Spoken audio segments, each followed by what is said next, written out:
היום אנשים כבר לא מחפשים רק בגוגל. הם שואלים את ג'ימיני, צ'אט GPT, שאלות כמו מי הכי טוב בתחום, על מי אתם ממליצים, איזה עסק אמין באמת. תן לי 5 עסקים מובילים בחיפה, ואם העסק שלך לא מופיע בתשובות מבחינת ה-AI, אתה כמעט לא קיים. למה זה קורה? כי רוב העסקים בישראל עדיין לא בנויים לעידן ה-AI.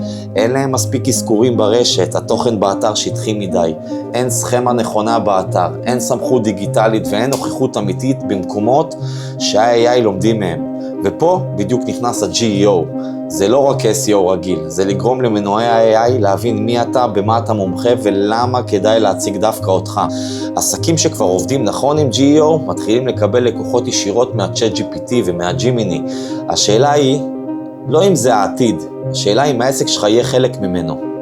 רוצה שהעסק שלך יתחיל להופיע בתוצאות ה-AI? זה הזמן להתחיל לעבוד. נכון.